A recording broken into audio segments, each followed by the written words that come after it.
Let's look at the business world now. A number of illegal online banks have been closed in Africa's largest economy. Nigeria's Federal Competition Consumer Protection Commission, the FCCPC, led the charge in collaboration with other agencies such as Independent Corrupt Practices and Other Related Offences Commission, ICPC, National Information Technology Development Agency, NITDA, and the Nigerian Police Force. They carried out a joint operation and raided some illegal financial institutions operating on Okpebi Road, Ikeja, Lagos. The names of the financial institutions affected were GoCash, Okash, EasyCredit, Kashkash, Speedy Choice, Easy Money. According to the FCCPC, the raid is in response to customers' complaints of malpractices by the financial institutions. Now, to further discuss this, I'll be joined on the news by Dr. Soji Akinyele, an economist and government relations expert. Hello, Dr. Soji. Thank you for joining me on the news. Thank you for having me. Good afternoon. Thank you. Now, we've seen on the news that some of the illegal online bankings, a lot of illegal online bankings have been closed down in Nigeria. Now, is such an action by the Federal Competition Consumer Protection Commission common, or was this a one-of-a-kind thing? Do they always do it, or is this the first time it's happening?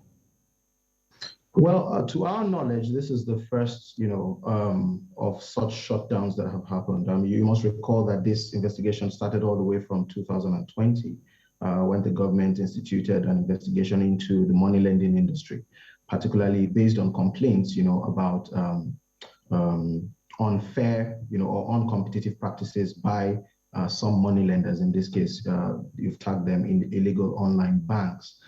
So this is the first, that we're seeing from the FCCPC in terms of a shutdown in the money lending sector. In other sectors, in the health sector, we've seen a few close downs of pharmacies or operators like that, and a few other sectors. So in the money lending sector, this is the first that we're seeing, and I think it's commendable in the sense that this has been a thorough investigation for over 2 years coming, in collaboration with a few other agencies, the CBN, of course, the Economic and Financial Crimes Commission, the ICPC, like you mentioned, and even the police force, gathering enough evidence to show that some of these money lending banks may have,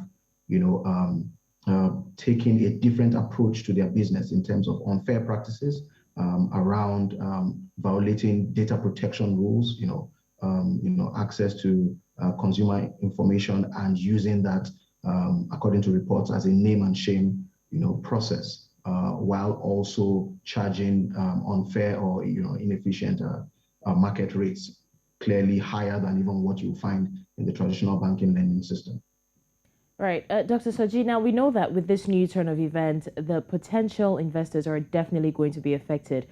Do you think there is a possibility that this could be misinterpreted by these investors as a government clampdown? I do not think so. I would like to look at it from a different point of view. Perhaps if you just backtrack a little and understand that there are actually three actors in this story. There is the government, the FCCPC, and if you like, the consortium of agencies that went on the raid. There are the illegal online banks.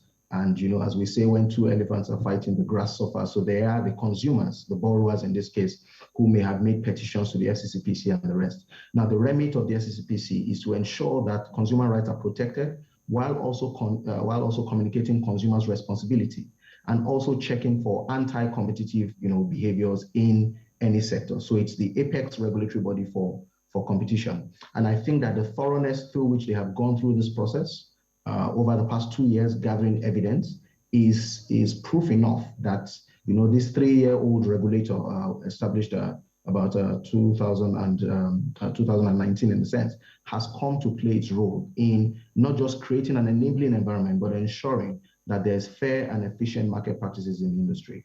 So I think that, if you just judge by the amount of traditional banks, fintechs, lending institutions out there, and compare it to the amount of, just this 10 that have been shut down, then you can see that they are in the minority. And, clearly there has been an investigation and a process to this. So I do not think that it will ordinarily attract any, if you like, skepticism, or backtracking or recline, by investors in terms of investing. I think it's commendable, and it's the kind of thing that you should find in a business environment where you are enabling the environment, but also regulating and checking for unfair practices.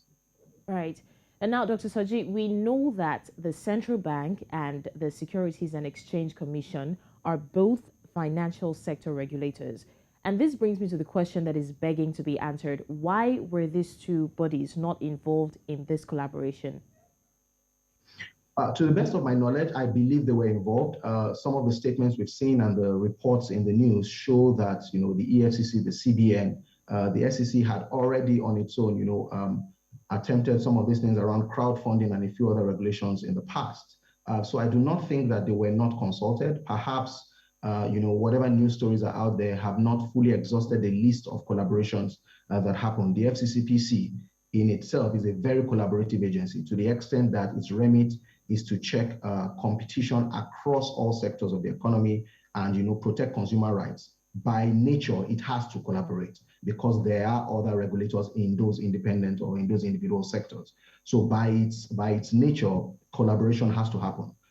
For instance, it's not a law enforcement agency. So ideally, it will require the Nigerian police, for instance, to enforce some of its laws.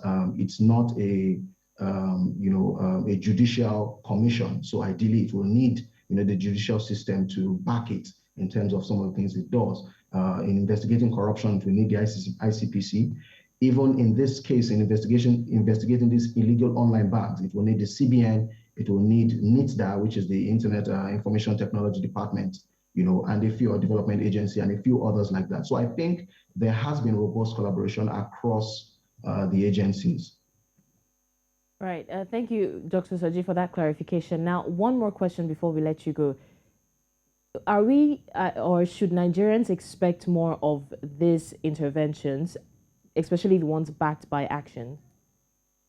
I believe so. So let me explain. And this speaks to, the structure of the economy that we're in. And, when you're in a developing economy like this, these inefficiencies in the market structure can be exploited by market players. So for instance, what has happened here is that the low financial literacy in the economy, the limited access to capital, without, adequate paperwork in the formal lending system, has been exploited by some of these illegal online banks to say, or lending, institutions to say, look, we will give you no collaterals, no paperwork, come and get this loan at ABC interest rate. Sometimes these interest rates are advertised in a way that it looks like a single-digit interest rate, but when you analyze it and compare it with, the proper lending rates, you realize that these are cutthroat rates that actually should not even be charged to any customer at all. So it speaks to,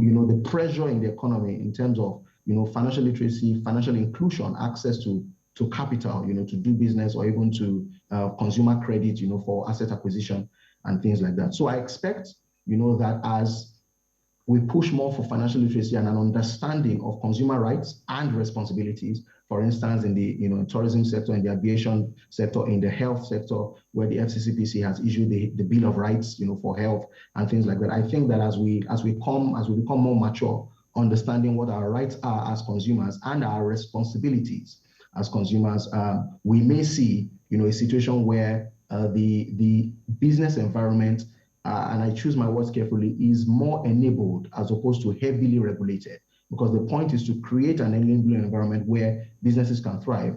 Notwithstanding, they must check, practices that are in violation, of consumer rights. True. Thank you so much, Dr. Soji, for your time. Thank you for joining us. Thank you. All right, that was Dr. Soji Akinyele. He is an economist and, of course, a government relations expert, and he has given us an insight into the sanctions on illegal online banking.